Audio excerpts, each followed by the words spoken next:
얘기 나누다 보니까 시간이 많이 지나가긴 했는데 그래도 여쭤볼 게 많아요. 김만배 허위 인터뷰 논란 여쭤보지 않을 수가 없습니다. 희대의 대선 공작이라면서 지금 국힘에서 청문회 해야 된다는 주장 펼치고 있더라고요. 대선에 영향을 주려고 사전에 기획된 거 아니냐는 논리인데 이번 논란 어떻게 보고 계세요? 이거는 범죄잖아요. 만약에 사실이라고 한다면은 그러면 검찰이 수사하면 돼요. 문제되는 분들을. 근데 이거를 이제 뭐 국정조사를 할 건 또 아닌 것 같고요. 여기서 이제 한 단계 높여가지고 뭐 장례천 최고위원 같은 경우에는 민주당이 연루되었느냐 뭐 이런 걸 갖고 이제 정치적 나옵니다. 정치적 공세를 하는데 증거가 있으면 공개하면 돼요. 장례천 최고위원이. 근데 뭐 딱히 그런 건 아니고 의심 간다 정도인 것 같은데 이런 생각을 합니다. 예전에 우리 대선에 큰 영향을 줬던 사건들, 예를 들어서 김대엽 씨의 폭로 같은 경우에는 실제 저는 지금도 김대엽 씨의 그런 폭로가 없었다면은 이회창 총재가 당시에 이길 수 있었을 것이다라는 생각을 하기도 합니다. 큰 영향을 미친 일이었다. 예, 그렇죠. 그리고 실제로 그것 때문에 승리자가 바뀐 선거라고 좀 봐요. 그런데 그랬기 때문에 우리가 지금까지 마음 아파하고 있는 거지. 여러 가지 이런 의혹 제기라는 것들 있었음에도 윤석열 후보가 근소하게나마 당선이 됐어요. 그럼 이제 이 상황에서는 이 문제가 아주 큰 추동력을 갖기는 어렵다. 만약에 이 건이 없었다면 더 큰 차이로 이길 수 있었다고도 생각하시나요? 이건 뭐 이준석이 없었으면 더 큰 차이로 이겼다 이런 수준의 얘기랑 비슷한 거라 가지고 뭐 검증할 수도 없고 검증할 이유도 없는 어차피 우린 단순 다수자에 따라서 대통령 뽑혔기 때문에 그에 맞게 국가를 운영하면 되는 것이고 이런 게 있어요. 예전에 보면은 서울시장 보궐선거에서 2011년에 그때 저희 당의 의원실의 보좌진 중 일부가 진짜 한심하게도 선관위 웹사이트에다 디도스 공격을 해가지고 그걸 다운시키면은 투표소를 못 찾아가지고 사람들이 투표 못 해가지고 우리가 유리할 것이다. 그래서 선관위 사이트를 공격한 적이 있었어요. 맞아요, 있었어요. 그러니까 의도는 멍청하고요. 저지른 일은 아주 중차대한 일이에요. 그러면 여기서 이제 굉장히 그건 중대한 처벌을 받아야 되는 형사적 범죄죠. 그 처벌 받았죠. 그와 별개로 그게 그러면 선거에 영향이 있었냐는 별개예요. 그때 논리가 그거였거든요. 젊은 사람들은 선관위 사이트에서 투표소를 찾아가지고 투표할 확률이 높으니 그러니까 못 보게 하자. 그래 젊은 사람들 표가 우리가 안 나오니까 선관위 사이트를 다운시키자. 어르신들은 다 밑에 아파트 밑에 투표소 가서 할 줄 아니까. 지금 들어도 멍청한 얘기거든요. 그러니까 이런 것들은 그냥 그 멍청한 사람들이 아주 큰 일을 저지른 걸로 처벌하면 되는 것이고 이번에도 보면 저는 이 김한배 씨 녹취록 관련한 얘기는 보면요. 제가 당시 선거를 지휘하던 당대표로서 봤을 때는 이거는 무엇을 뒷받침하는 증거로 제시되었던 거냐면요. 윤석열이 대장동 몸통이다라는 이재명 후보의 주장을 뒷받침하는 근거였어요. 저는 근데 윤석열이 대장동 몸통이다라는 얘기를 그때 들으면 거의 웃고 넘어갔거든요. 그러니까 아주 멍청한 주장의 뒷받침 자료였고 다만 이들이 녹취나 이런 걸 조작했다 그러면 이건 중죄인 거죠. 근데 TV 토론에서 이제 이재명 후보가 이걸 거론했던 부분 때문에 선거법 위반 소지도 있는 거 아니냐는 얘기도 있더라고요. 그걸 만약 알고 했다면은 그러니까 언론을 이재명 후보가 믿고 했는데 거기에 뭐 다른 악의는 없었다고 한다면은 죄가 안 되는 것이고 연관성 어떻게 보세요? 장해찬 최고위원 주장한 대로 애초에 같이 짜고 한 거다 그러면은 이건 뭐 안 그래도 이재명 후보 지금 정치하는데 여러 가지 장애물들이 있는데 그거는 도덕적으로 큰 잘못이죠. 정부가 이번 일을 뭐 가짜뉴스 카르텔로 규정하고 뭐 원스트라이크 아웃제 뭐 추진하겠다고 하고 하는데 과잉 대응 아니냐는 시각도 있고 언론 탄압이 우려된다는 말도 나옵니다. 이건 어떻게 보세요? 녹취록에 대해서 해명이나 하세요. 그 이준석 3개월짜리다 했던 거에 대해 가지고는 육성이 나왔는데도 해명 안 하고 있잖아요. 사실 저한테는 그게 더 충격이고요. 그리고 이 문제에 대해 가지고는요. 뉴스타파라는 언론의 팩트체크 시스템이 제대로 동작했는지는 살펴봐야 되고요. 거기서 만약 의도적인 문제가 있었으면은 그 언론사는 상당한 신뢰를 잃을 겁니다. 그리고 김만배 씨랑 신학립 씨가 만약에 이걸 의도를 가지고 조작해가지고 만약 내용 얘기했다면 이분들은 합당한 처벌 받아야 됩니다. 그런데 여기서 문제되는 거는 그럼 인용 보도에 대해 가지고도 상당한 책임 물릴 것이냐 이거거든요.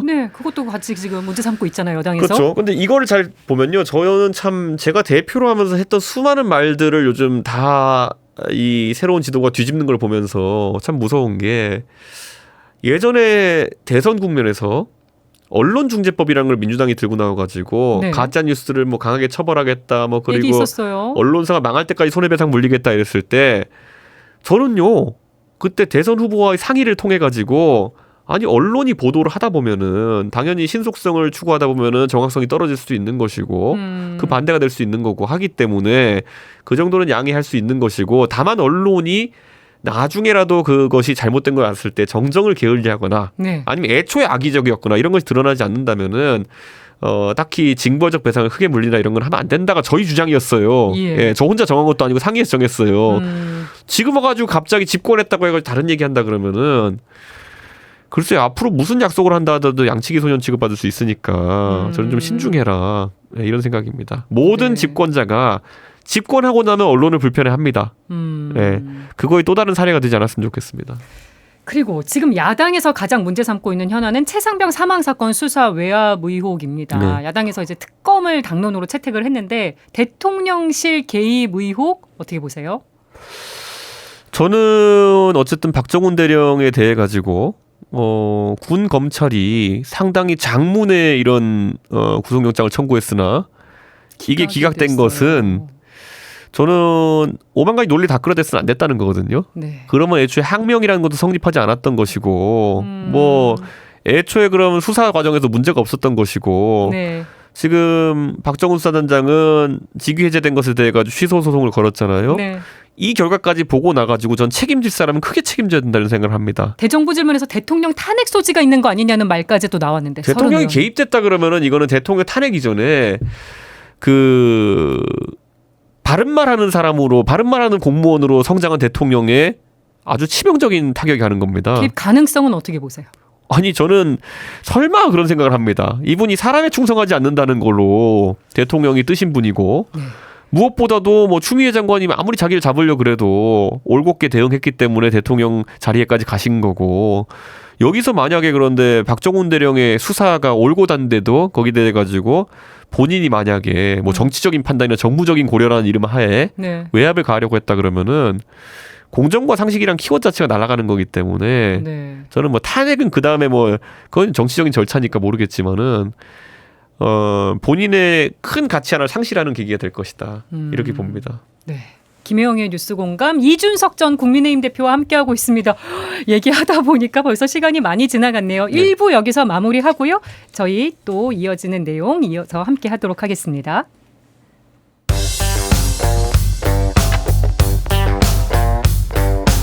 여러분은 지금 뉴스에 사람을 더하는 김혜영의 뉴스 공감을 듣고 계십니다. 네, 지금 유튜브로 많은 분들이 댓글 남겨주고 계신데요. 요미맘께서 이준석 화이팅. 그다음에 낙원님께서 이준석은 보수의 희망입니다. 네, 뭐 되게 응원하시는 분이 정말 많아요. 아유 감사합니다. 국회 입성을 응원한다고 지금 올려주신 분도 있고요. 예. 빛나는 사람 이준석, 예. 뭐 공천 줘라, 뭐 예. 대선 때 활약한 것도 있지 않냐. 근데 이게 제가 라디오 방송을 하면요 항상 이 퇴근 시간대 하면 뭐가 있냐면요 이게 아마 지금 버스나 이런 데 보면 기사분들이 이거 틀어놓고 있는 경우도 있어요. 예, 맞아요. 네, 그런데 가끔가다 저한테 이제 원래는 저를 찾아보시지 않던 분들이 방송을 듣고 내가 지금까지 뭐 다른 예를 들어 진보 진영에 계신 분이면 진보 유튜브나 이런 데 접했던 이준석에 대한 내용이랑 많이 다르네 이렇게 하실 때가 있어요. 네. 그럴 때 오늘 하루를 바르게 살았다는 생각이 듭니다. 네. 근데 저는 이런 생각이 들어요. 우리 사회에서 저는 제가 언론사를 가리지 않고 출연하는 게 제 원칙이거든요. 네. 그래서 많은 사람들이 이준석은 오마이뉴스 TV에도 출연하고 다 나가시죠. MBC에도 출연하고 오늘은 채널A도 갔다 오고 오늘 또 평화방송에도 나오고 이렇게 네. 한다고 하는데 저는 이렇게 생각해요. 언론관이라고 하는 게 사실 유권자를 많이 찾아다녀야 되는 게 정치인이거든요. 그런 불가피하게 언론사에 어떤 특정한 부류의 청취자들이 몰려있다고 한다면은 찾아가서라도 다른 생각을 어떻게든 조율해 보려고 해야 되는데 네. 그게 안 되는 세상인 것 같아가지고 참 아쉽습니다. 네. 네. 이번에는 준비된 음성을 먼저 듣고 예. 질문을 드리도록 하겠습니다. 윤석열 후보 같은 경우에는 공정과 상식이라는 구호를 내세웠었고요. 그리고 이재명 후보 같은 경우에는 여러분이 잘 아시는 것처럼 도지사나 아니면 시장을 거치면서 복지나 아니면은 기본소득 이런 문제에 대해 가지고 자기 생각을 이야기하면서 떠올랐죠. 그러니까 이게 각 당이 산업화와 민주화 다음에 우리가 이걸 하겠소 하고 제시했던 과제라는 것이죠. 그런데 우선 첫 번째 질문은 당선된 분이 지금 구현해 나가는 공정과 상식에 대해서 만족하십니까? 과거의 이준석이 현재 이준석에게 묻는 질문으로 볼 수 있을까요? 어떠세요? 만족하십니까? 과거로 해봤자 지난주에요. 제가 인천대 가서 아마 했던 강연인 것 같은데요. 저는 지금 윤석열 대통령의 폼이 많이 떨어졌다는 생각을 합니다. 무슨 말이냐면 당연히 그거는 그 공무원으로서 아주 특정한 하나의 업무만 하는 수사만 하시는 분이 가졌던 올고듬과 네. 국정 전반을 여러 가지로 살펴야 되는 대통령의 고민은 다를 수밖에 없습니다. 예. 그러니까 저는 이해는 합니다. 이해는 하고 그러다 보니까 정무적인 판단이라는 이름 하에 여러 가지 이제 우리가 실망할 만한 행보들도 있는 거겠죠. 하다못해 일본과의 어떤 외교라고 하는 것들도 대통령께서도 대통령 되기 전에 생각했던 것과 또 되고 난 다음에 여러 가지 이제 기밀 자료라는 걸 보면서 국제 정세를 파악하면서 한 판단이 다를 수는 있습니다. 예. 다 이해합니다. 그런데 그러면은 더더욱 본인이 생각이 막 바뀌는 부분에 대해 가지고는 국민들한테 어떤 경로를 통해서든지 생생하게 소통할 필요가 있어요. 저는 다른 건 몰라도 윤석열 대통령이 지금은 다 이제 이름도 까먹었지만 도어 스태핑이라는 걸 할 때 네. 어느 정도 기대를 했던 것이죠. 저게 처음엔 미숙할 수도 있지만 반복되면은 어쩌면 새로운 문화가 될 수도 있는 것이고. 근데 없어졌어요. 왜냐하면 가가지고 이제 민감한 질문들이 뭐 본인이 다 하신 것들에 대한 질문이지만은 예를 들어 이준석이 가처분해서 이겼는데 어떻게 해야 되나 이런 질문 안 받고 들어가셨잖아요. 예. 지금도 만약 도어 스태핑하고 있었으면은 그때 3개월짜리라는 건 어떻게 하신 얘기입니까? 난감한 질문 계속 받았겠죠. 근데 이런 거예요. 그런 질문에 허심탄회하게 답을 해야 국정에 있어가지고 국민에게 설명할 수 있는 기회가 생기는 거거든요. 그 도어 스태핑이나 아니면 국민과의 소통이 잦아지는 것은 네. 양날의 검인 겁니다. 그리고 본인에게 유리한 것과 불리한 것이 따라오는 겁니다. 예. 근데 본인에게 불리한 그런 어떤 상황들을 모면하기 위해 가지고 국민들께 진실되게 소통할 수 있는 기회를 스스로 이제 그만두셨다는 것. 그럼 계속 했었어야 된다고 보세요? 저는 계속 했어야 된다 봅니다. 어... 아니 예를 들어 이런 것들 아니 이준석을 왜 3개월짜리 하셨습니까? 예. 그러면 저 같으면요. 그때는 입당하기 전이라 가지고 어떤 놈이 이준석에 대해서 하는 말을 듣고 잘못된 선입견을 갖고 있었는데 뭐 이래 보니까 괜찮더라. 이러고 그냥 넘어가면 되는 거예요. 거기서 제가 가가지고 웃기지 마라 이러면 제가 이상한 사람 되는 거예요. 정면 돌파하고 모든 질문에 답변을 해야 된다. 아니 그렇게 대통령이 답했는데 이해 못할 사람이 있습니까? 아니 사람을 알기 전에 잘 몰라서 그랬는데 하여튼간 예. 좀 유감 표명하고 근데 나중에 알고 봤는데 같이 좋아서 이랬다 이러면 되는 거거든요. 그게 본심이든 아니든 간에요. 네. 저는 본심인지 믿는지는 모르겠지만은 제가 거기다 놓고 거짓말하지 마세요 이러면 제가 이상한 사람 되는 거라니까요. 그러니까 모든 설화나 아니면 정무적인 건 풀어낼 수 있어요. 네. 그런데 오히려 그걸 안 풀므로 인해 가지고 자존심 세우면서 안 풀므로 인해 가지고 국민들에게 정책을 설명하고 육성으로 진실들에게 설명할 수 있는 기회를 놓치신 거거든요. 대통령실이 소폭 개각을 예고했습니다. 지금 뭐 문체부, 여가부, 국방부 장관, 뭐 유력 후보자들 뭐 이름이 흘러나오고 있는데 유인촌 문체부 장관 후보, 뭐 김행 여가부 장관 후보, 신원식 국방부 장관 후보 이름이 거론되고 있습니다. 뭐 MB맨이 돌아오는 거 아니냐는 평가도 있고 이 대통령의 의중 어떻게 읽으세요? 이런 겁니다. 인재풀이 좁다라는 말은 어떻게 이런 상황에도 쓴 말이 아닌데 원래 이렇게 원래 인재풀이 좁다는 말은 대통령이 본인과 생사고를 같이 겪은 분들과 함께 국정을 독점하면 보통 그렇게 인재풀이 좁다고 해요. 네. 근데 이건 약간 특이한 케이스입니다. 왜냐면 그렇게 하는 케이스는 아니죠. 대통령은 정치를 또 많이 해오신 분들이 아니기 때문에 정치적 동지나 예. 정책적으로 많은 조언을 해주신 분들이 없었을 거예요. 그럼 이 빈 공간을 뭐로 채우냐의 문제인데 빚을 진 게 없으니까 넓게 채울 수 있거든요. 근데 이렇게 보셔야 될 것 같아요. 대통령이 이제 50대쯤부터는 특이한 이력을 겪어오십니다. 50대가 되면서 그때 이제 보면은 댓글 수사 팀장을 하시면서 네. 성향은 보수적이신데 박근혜 정부는 척을 집니다. 네. 그 뒤에 어쩌다 탄핵까지 가게 되면서 탄핵 때 특검하시면서 박근혜 대통령과 관계된 인사들의 상당수를 또 처벌하는 그런 행보를 하셨어요. 자, 그 다음에 또 그걸 바탕으로 문재인 정부의 중앙지검장이 되고 검찰총장이 됐으니까 그쪽하고는 또 친하냐? 그게 아니에요. 네. 조국 장관 사태를 통해 가지고 또 추미애 장관과의 갈등을 통해 가지고 소위 민주 진보 진영에 있는 사람들과도 거의 불공대천이 됐어요. 예. 그럼 이 대한민국의 넓은 인재풀 중에 친박 안 돼. 그 다음에 민주 진보 세력은 안 돼. 네. 남은 게 뭐야? 그럼 신이야. 이렇게 돼가지고 지금 많이 쓰시는 것 같거든요. 그러니까 저는 이거는 굉장히 좀 이례적인 상황이다. 네. 보통은 이명박 대통령 같은 경우에는요. 과거에 지금 친이계라 불리는 분 많이 썼던 이유는 뭐냐면 그 전부터 뭐 선진환이 이런 아젠다나 아니면 네. 또 어쩌면 뉴라이트까지도 이런 담론에 대해 가지고 그분들과 깊게 교류하시고 세력이 있었기 때문에 그랬던 거거든요. 네. 지금 대통령은 친박하고도 함께하기 어렵고 민주진보 세력과도 함께하기 어렵고 네. 남은 건 친이다 뭐 이런 상황인 것 같아요. 여가부 장관 후보가 거론되는 거는 사실 여가부 폐지 많이 주장해 오셨는데 네. 그런 차원에서 어떻게 보세요? 저는 여가부를 폐지해야 되는 또 하나 이유가 뭐냐면요. 그 보수 진영은 애초에 여가부 장관 할 사람이 없어요. 예전에 생각해 보세요. 박근혜 정부 시절에 여가부 장관으로 조윤선 장관 강은희 장관을 먼저 있었고. 썼습니다. 아, 네. 지금 대구교육감으로 강은희 장관인데 여성 비례대표 의원이셨기 때문에 뭐 어느 정도 정치적인 그런 역할은 있으셨지만은 여성계 활동을 하시지 않았거든요. 예. 여성의 어떤 젠더 정책 이런 걸 다루시지 않았었거든요. 조윤선 장관도 마찬가지죠. 그런 거 다뤄보신 적이 없었죠. 네. 원래 법률가시고 여성 운동가라기보다는 문화계 인사로 활동하시려고 했던 거였는데 여가부 장관 네. 하셨죠. 그 다음에 지금 보면은 뭐 김현숙 장관 원래 경제학자잖아요. 그러니까 여자니까 해라 뭐 이 정도로 시킨 것 같거든요. 네. 이러니까 제대로 될 리가 없잖아요, 이 일이. 지금 만약에 김행 전 전 비대위원이 비대위원. 거론되고 있는데요. 이분은 예전에 많은 분들이 그 정몽준 대표가 노무현 대통령 단일화할 때 거기 얼굴 거기서도 많이 비추신 활동했었고. 거가 그게 정치적 행보의 시작이고 청와대 대변인도 했었고. 그다음에 청와대 대변인 하셨다가 그다음에 이제 양성평등 교육원장인가 하시고 네, 여가부 산하기관이죠. 그걸 바탕으로 여가부 장관을 하시겠다는 건데 네. 글쎄요. 지금 첨예한 여가부 젠더 정책 현안에 대해 가지고 어떻게 대처하실까? 여가부의 업무라는 게 여성 청소년 가족 그다음에 게임 업무 이런 것까지 요즘 가고 있거든요. 예. 글쎄요. 여자니까 해라의 또 재판 아닐까요? 윤석열 정부 총평 한 줄 평으로 해주신다면 어떻게 해주시겠어요? 하고 싶은 거 다 했는데 왜 이래?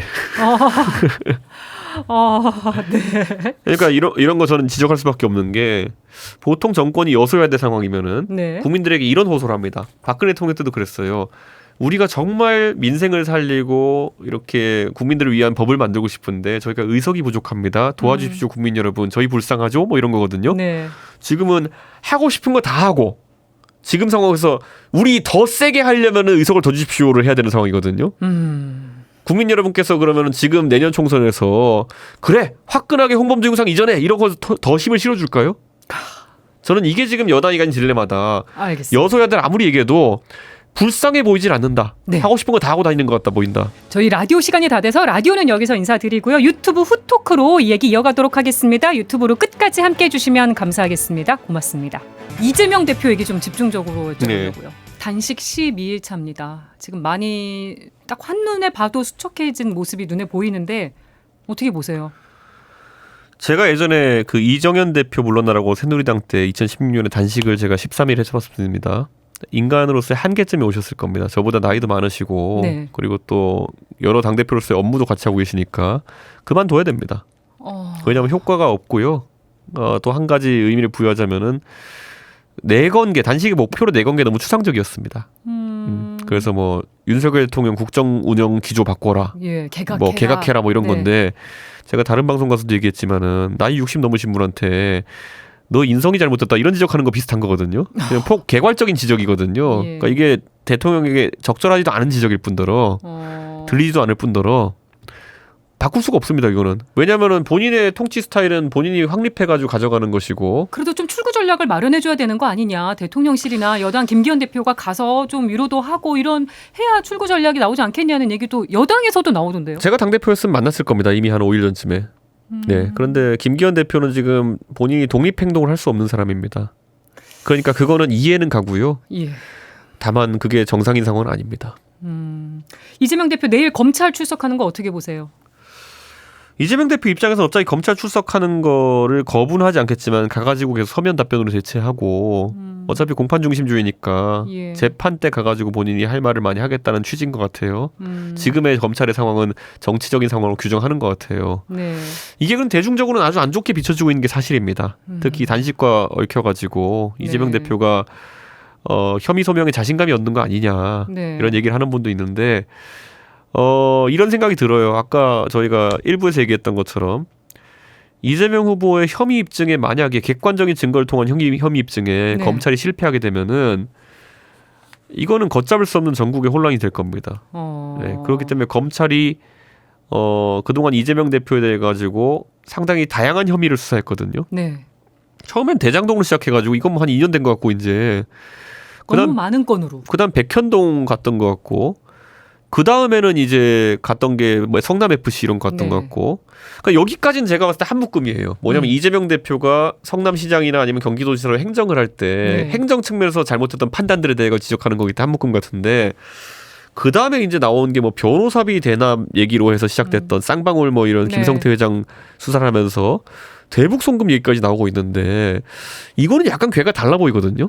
그러니까 지금 수사만 하다 끝나는 거 아니냐는 얘기도 저는 나와요. 그래서 만약에 검찰이 제 입장에서는 만약 이게 진짜 수사의 효율을 높이겠다는 생각이었으면은 예. 앞에 세 가지 음. 정말 중대하게 다루지 않았습니까? 보수 언론 매번 대서득필하고 네. 이것 때문에 이재명 깜빵 간다 뭐 이런 식의 모멸적인 표현까지 써가면서 보수 유튜브에서 계속 질러대고 했는데 이게 네. 앞에 세 가지가 그러면은 대장동, 백현동 그다음에 그 성남 FC까지가 혐의가 성립한다면은 네. 이거를 구속 기소든지 불구속 기소든지 빨리 한 일단락을 짓고 네. 그다음에 뒤에 있는 수사를 진행하는 것이 오히려 혼란은 줄이는 방법이 되지 않을까. 이건 야당에 대한 예의도 아니다라는 생각이 드는 거예요. 네. 무슨 말이냐면 앞에 세 가지 혐의가 정말 중차대하다 그러면은 여기에 대해 가지고 뭐 구속이든 불구속이든 기소를 하면은 네. 당연히 법사위에서 이제 그 공소장을 가져와서 볼 텐데 그러면은 뭐 야당을 지지하는 국민도 지지하지 않는 국민도 일단락돼서 판단이 설 거 아닙니까? 예. 아 이재명 대표가 좀 뭐 문제가 되는 부분이 있겠구나. 네. 그러면은 다른 건 몰라도 저 상태로 야당 대표직을 수행하는 건 어렵겠다. 이렇게 판단할 수도 있는 거고. 지금 이 지지부진한 상태가 이어지는 이유는 뭐라고 보세요? 두 가지겠죠. 보면 하나가 혹자들이 이제 민주당 쪽에 주장하는 것처럼 검찰이 정무적 판단을 하고 있는 가능성도 있을 거고요. 네. 아니면 두 번째로는 수사에 대해 가지고 아까 말했던 첫 번째 처음에 있던 그 덩어리에서 예. 아주 뭐 구체적인 이런 혐의 사항이 발견되기는 않았다든지 아니면 구속에 이르는 혐의는 아니라든지 예. 뭐 여러 가지가 있을 수 있겠죠. 이재명이 있는 총선과 이재명이 없는 총선 국힘에는 어떻게 작용할까요? 저는 그거는 호사가들이 많이 얘기하는데요. 이재명이 있는 것보다 이재명이 없는 것이 나으려면요. 이재명보다 나은 사람이 대표를 해야 되거든요. 네. 그건 또 다른 과제입니다. 그러니까 막상 이재명 쫓아낸다고 해서 이재명보다 더 나은 사람이 온다는 보장은 없거든요. 네. 그러니까 안 긁은 뭐 랜덤박스 같이 되는 건데 네. 이거 뭐 잘 될 수도 있고 안 될 수도 있기 때문에 판단할 수 없습니다. 지금 국회로 체포동의안이 넘어올 경우에 표결 결과는 어떻게 예상하세요? 저는 이재명 대표로 이제 가결을 해달라고 호소하는 것 외에는 답이 없을 것이다. 그런 생각을 합니다. 네. 추석 민심에도 큰 영향을 주지 않을까 싶은데요, 요건이. 저는 이재명 대표 가결을 만약에 요구하고 그러면은 이제 추석 바로 직전에 영장 심사가 이루어질 텐데요. 이것도 제가 봤을 때 랜덤박스입니다. 아까 말했던 것처럼 이게 뽑았더니만 개구리가 튀어나올 수도 있는 거고 아니면 뭐 뱀이 나올 수도 있는 거고 예. 뭐 토끼가 나올 수도 있는 거 몰라요 이거는. 예. 네. 와, 1시간 동안 정말 뜨겁게 얘기를 나눠봤는데요. 끝으로 윤석열 대통령을 만나신다면 어떤 얘기하고 싶으세요? 허심탄회하게. 영상 편지 느낌은 아니겠어도. 하고 싶은 거 다 하십시오. 예, 그리고 하고 싶은 거 다 하시고 나중에 다만 보수 진영에 대한 애정은 가지고 하셨으면 좋겠습니다. 이게 보수 진영을 구원하러 오신 분이라고 본인은 설정하고 계신 것 같은데 어떻게 보면 보수 진영이 정권 교체 대의를 바탕으로 해가지고 네. 어쩌면 보수 진영에 대해서 매우 가혹한 수사를 하고 그리고 또 보수 진영을 거의 멸문지화에 이르게 했던 분을 받아준 것일 수도 있어요. 네. 예, 지금 본인은 보수의 구원자라고 생각하셔서 계속 이것저것 해도 된다고 생각하시는 것 같은데 만약에 대통령께서 하시는 많은 판단들이 보수에 도움이 되지 않는 판단들이다라는 생각을 하면은 언젠가 지금 떠받들고 있는 콘크리트처럼 보였던 그 보수의 민심이라고 하는 것이 다른 방향으로 동작할 수도 있습니다. 네. 예. 그게 딱 어떤 결정적인 티핑 포인트 우리가 딱 요걸 치면은 넘어지는 시점이 있거든요. 네. 지금의 대통령과 비교할 수도 없을 만큼 반인반신의 위치에 있었던 박근혜 대통령도요. 여러 가지 불합리한 통치나 행정에 있어서의 문제를 보수 진영이 항상 보듬어주고 어떻게든 이해해보려고 하다가 정말 들은 적도 없던 최순실이라는 사람이 튀어나오면서 네. 우리가 지금까지 누굴 지켜왔던 거냐라는 그런 마음에 빠져가지고 네. 결국 탄핵에 이르렀던 적이 있거든요. 저는 윤석열 대통령에 대해 가지고 많은 분들이 기대감을 갖고 있다 생각하고 저도 아직까지 아까 말했던 것처럼 기대를 합니다. 왜냐하면 네. 정치에 있어서 어느 정도 이제 적응해 나가기 시작하면 더 나은 행정을 보여줄 거라 보고 있는데 그런데 여기서 더 실망스러운 상황. 저 개인에 대해서 뭐 녹취록에서 뭔 말 나왔는지 이거는 개인적인 문제고요. 네. 그건 나중에 저한테 미안하시면은 혹시 그런 날이 오면은 미안하다고 하시면 돼요. 근데 국민들한테는 미안할 일이 안 만드셨으면 좋겠습니다. 네. 하고 싶은 얘기 다 하셨습니까? 1시간 동안. 아직도 못다한 얘기 많으시죠? 뭐 이런 것만 1시간 할 수도 있어요. 워낙 달변 가셔가지고. 예, 대통령이 하고 싶은 말 1시간 할 수도 있어요. 네. 알겠습니다. 김혜영의 뉴스공감 이준석 전 대표와 오늘 특집으로 1시간 넘게 함께했습니다. 오늘 나와주셔서 고맙습니다. 감사합니다.